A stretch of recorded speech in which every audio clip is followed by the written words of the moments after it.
جب اللہ کسی عورت سے خوش ہوتا ہے تو 10 نشانیاں ظاہر ہوتی ہیں۔ تو کیا آپ جاننا نہیں چاہیں گے کہ وہ 10 نشانیاں آخر ہیں کون کون سی؟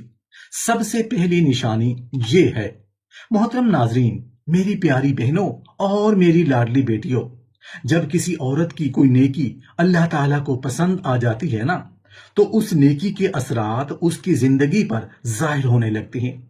پھر جب اللہ تعالیٰ اس عورت پر خاص کرم فرمانا چاہتا ہے، اسے اپنی رحمت کے قریب کرنا چاہتا ہے، تو اس کی زندگی میں کچھ ایسی کیفیتیں پیدا ہوتی ہیں جو ہر عورت کے نصیب میں نہیں ہوتی۔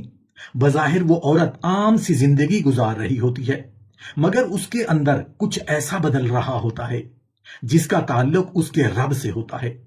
تو آخر وہ کون سی نشانیاں ہیں جن سے اندازہ ہو کہ اللہ تعالیٰ اس عورت سے راضی ہے؟ جب اللہ کسی عورت کو اپنی رضا کے راستے کے لیے چن لیتا ہے تو اس میں 10 نمایاں علامات ظاہر ہوتی ہیں۔ آئیے جانتے ہیں وہ 10 علامات ہیں کون کون سی۔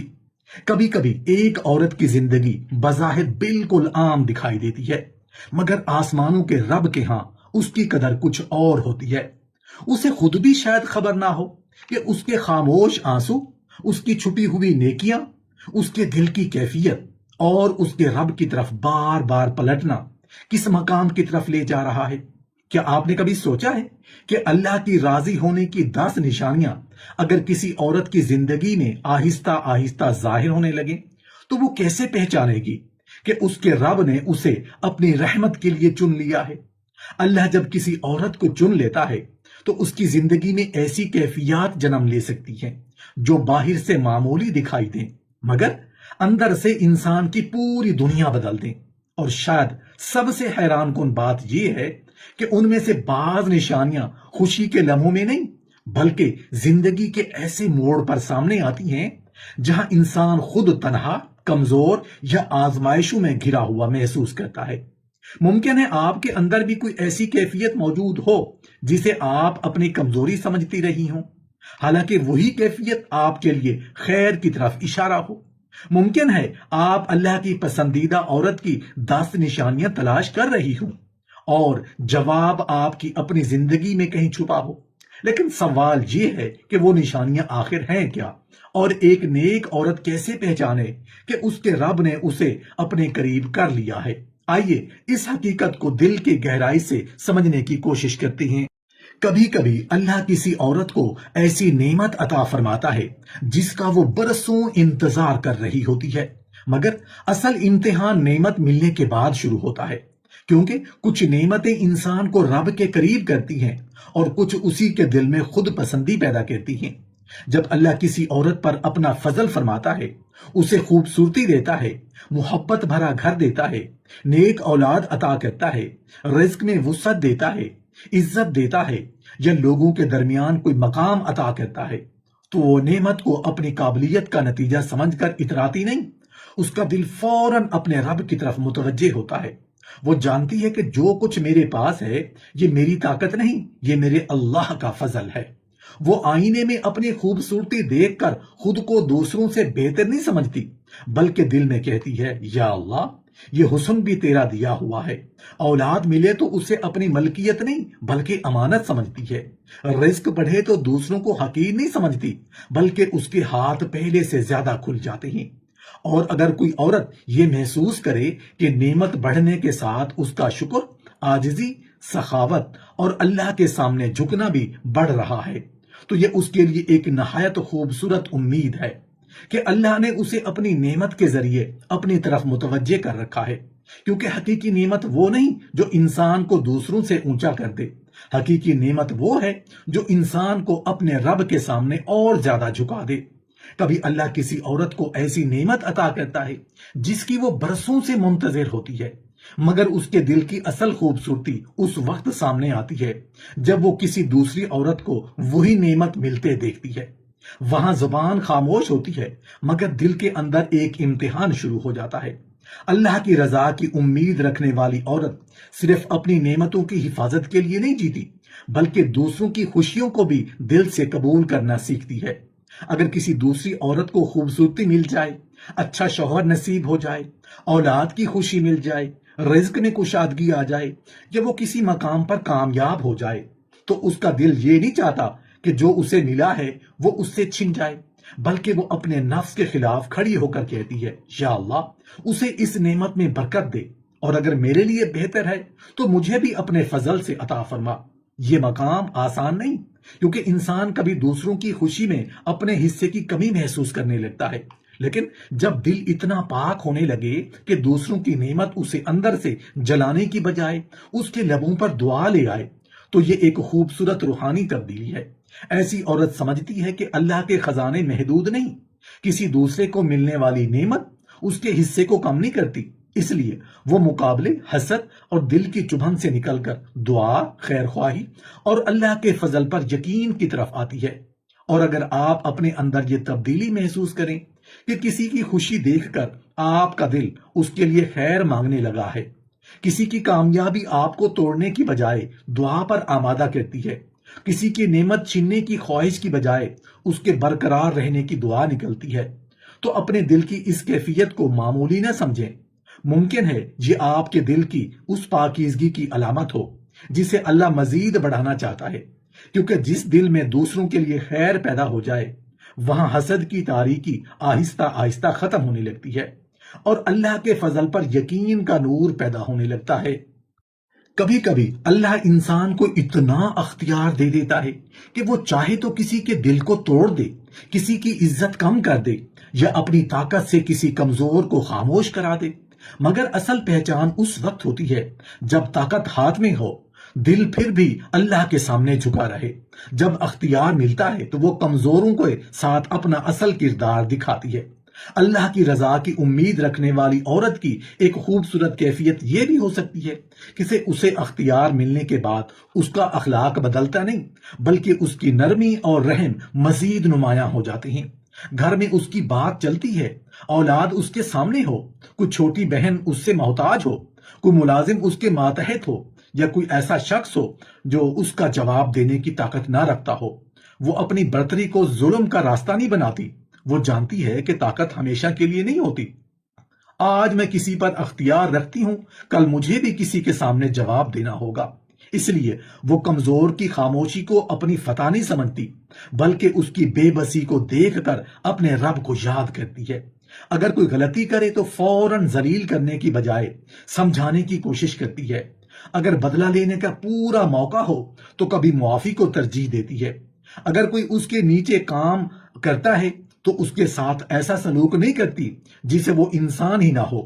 اور اگر آپ اپنے اندر یہ دیکھیں کہ جس کے پاس آپ سے کم طاقت ہے، آپ اس کے ساتھ ویسا ہی حسن سلوک کرتی ہیں جیسا اپنے سے طاقتور کے ساتھ کرنا چاہتی ہیں، تو یہ آپ کے کردار کی ایک بہت قیمتی تبدیلی ہے، کیونکہ کمزور کے ساتھ نرمی اس وقت زیادہ معنی رکھتی ہے جب اس کے پاس سخت ہونے کی پوری طاقت موجود ہو۔ ایسی کیفیت اس بات کی امید دلاتی ہے کہ اللہ نے آپ کے دل میں رحمت، عاجزی اور خوف خدا کو جگہ دی ہے، اور جس اختیار کو انسان ظلم کی بجائے رحم کے لیے استعمال کرے وہ اختیار صرف دنیاوی طاقت نہیں رہتا، وہ اللہ کے لیے اللہ کے ہاں اجر اور قرب کا ذریعہ بن سکتا ہے۔ بعض اوقات انسان کی اصل حقیقت اس وقت سامنے آتی ہے جب آس پاس کوئی آنکھ نہ ہو، کوئی تعریف نہ ہو اور کسی کو یہ معلوم ہونے کی امید بھی نہ ہو کہ وہ کیا کر رہی ہے۔ یہی وہ خاموش مقام ہے جہاں نیکی دکھاوے سے نکل کر اخلاص کا رنگ اختیار کرتی ہے۔ اگر کوئی عورت تنہائی میں بھی اپنے رب کو یاد رکھتی ہے، اپنی نگاہ کی حفاظت کرتی ہے، زبان کو گناہ سے روکتی ہے اور وہ کام چھوڑ دیتی ہے جو اللہ کو ناپسند ہے، حالانکہ اسے دیکھنے والا کوئی انسان نہیں، تو یہ اس کے دل کی پاکیزگی اور اخلاص کی ایک امید افزا علامت ہو سکتی ہے، کیونکہ جس نیکی کے پیچھے لوگوں کی نظر نہیں ہوتی وہاں دل کی سمت زیادہ واضح ہوتی ہے۔ اگر آپ اپنے اندر یہ کیفیت محسوس کرتی ہیں کہ اکیلے میں بھی اللہ کی نافرمانی سے دل گھبراتا ہے تو اسے معمولی نہ سمجھیں، یہ امید رکھیں کہ اللہ نے آپ کے دل میں اپنی محبت کی ایک خوبصورت چنگاری زندہ رکھی ہے۔ کبھی انسان کے پاس بہت کچھ سننے کو ہوتا ہے مگر ہر سنی ہوئی بات دل کو بدل نہیں دیتی۔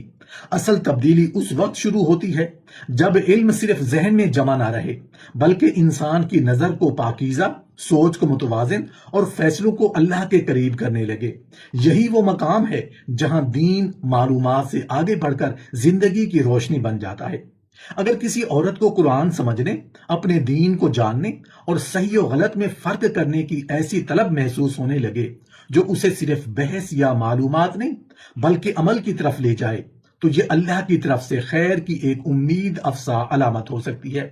وہ لوگوں کی تعریف کی بجائے اللہ کی رضا کو ترجیح دیتی ہے، حیا کو رکاوٹ نہیں بلکہ عزت سمجھتی ہے، اور جو سیکھتی ہے اسے اپنی ذات تک محدود نہیں رکھتی بلکہ اپنی اولاد اور گھر کے ماحول کی اصلاح کا ذریعہ بناتی ہے۔ اگر آپ اپنے اندر یہ تبدیلی محسوس کر رہی ہیں کہ دین آپ کے لیے صرف جاننے کی چیز نہیں بلکہ جینے کا راستہ بنتا جا رہا ہے، تو اسے معمولی تبدیلی نہ سمجھیں۔ امید رکھیں کہ اللہ آپ کے دل کو اپنے حق کی پہچان اور اپنی رضا کی طرف بڑھنے والی بصیرت عطا فرما رہا ہے۔ انسان کی آزمائش یہ نہیں کہ اس سے کبھی کوئی غلطی نہ ہو، کیونکہ کمزوری انسان کی فطرت میں ہے۔ اصل سوال یہ ہے کہ لغزش کے بعد دل کس طرف پلٹتا ہے۔ کچھ دل گناہ کے ساتھ مانوس ہو جاتے ہیں، مگر کچھ دل ایسے ہوتے ہیں جو خطا کے بعد سکون کی بجائے اپنے رب کی طرف واپسی تلاش کرتی ہیں۔ اگر کسی عورت سے غلطی ہو جائے اور اس کے بعد دل میں شرمندگی پیدا ہو، وہ اپنے رب کے سامنے جھک کر استغفار کرے اور آئندہ خود کو اسی گناہ سے بچانے کی کوشش کرے، تو یہ اللہ کی طرف سے خیر کی ایک امید افزا علامت ہو سکتی ہے۔ کیونکہ جس دل کو گناہ اپنی معمولی چیز محسوس نہ ہو، جسے نافرمانی کے بعد اندر سے خلش محسوس ہو، وہ دل ابھی بے حس نہیں ہوا۔ اگر آپ کے اندر بھی لغزش کے بعد یہ احساس پیدا ہوتا ہے کہ مجھے اپنے رب کی طرف واپس جانا ہے، تو مایوس نہ ہوں۔ ممکن ہے یہی ندامت اللہ کی طرف سے آپ کے لیے واپسی کا دروازہ ہو۔ گناہ کے بعد توبہ کی طرف اٹھنے والا قدم اس بات کی امید دلاتا ہے کہ اللہ نے آپ کے دل کو ابھی اپنی طرف متوجہ رکھا ہے۔ کبھی انسان کے پاس دنیا کی بہت سی نعمتیں ہوتی ہیں، مگر اس کے دل کی بھوک کسی اور چیز کے لیے ہوتی ہے۔ وہ آسائشوں سے محروم نہیں ہوتی، ہنسی بھی ہوتی ہے، سنورتی بھی ہے، اپنی ضروریات بھی پوری کرتی ہے، لیکن دل کے کسی خاموش گوشے میں اسے یہ احساس زندہ رہتا ہے کہ یہ سب یہیں رہ جانا ہے۔ اگر کسی عورت کے اندر یہ سوچ پیدا ہونے لگے کہ مجھے صرف دنیا میں کامیاب نہیں ہونا بلکہ اپنے رب کے سامنے سرخرو ہو کر جانا ہے، تو یہ ایک نہایت خوبصورت روحانی کیفیت ہے۔ وہ مال کو ضرورت سمجھتی ہے، منزل نہیں۔ لباس کو زیب و زینت سمجھتی ہے، اپنی پہچان نہیں۔ لوگوں کی تعریف کو خوشی سمجھتی ہے، اپنی قدر کا پیمانہ نہیں۔ اسے دنیا ملے تو شکر کرتی ہے، نہ ملے تو ٹوٹ نہیں جاتی۔ اگر آپ اپنے اندر یہ سوال بار بار اٹھتا محسوس کرتی ہیں، تو میں اپنے رب کے سامنے کیا لے کر جاؤں گی، تو اس احساس کو معمولی نہ سمجھیے گا۔ ممکن ہے اللہ نے آپ کے دل کو دنیا کی چمک سے آگے دیکھنے والی بصیرت عطا کر دی ہو اور آپ کو اپنی اصل منزل یاد دلا دی ہو۔ کبھی کسی انسان کی موجودگی میں ایسی خاموش کشش ہوتی ہے جس کے لیے نہ بڑے دعوے درکار ہوتی ہیں، نہ اپنی تعریف سنائی پڑتی ہے۔ وہ جہاں بیٹھتا ہے وہاں دلوں پر بوجھ نہیں بنتا بلکہ ایک اطمینان سا چھوڑ جاتا ہے۔ اس کی اصل خوبصورتی چہرے سے زیادہ اس برتاؤ میں دکھائی دیتی ہے جو دوسروں کے ساتھ تنہائی اور مجمع دونوں میں یکساں رہتا ہے۔ اگر کسی عورت کے اخلاق میں نرمی، گفتگو میں سچائی، معاملات میں خلوص اور رویے میں احترام پیدا ہونے لگے اور لوگ بغیر کسی مفاد کے اس کے قریب رہنا پسند کریں، تو یہ اللہ کی طرف سے خیر کی ایک امید افزا علامت ہو سکتی ہے۔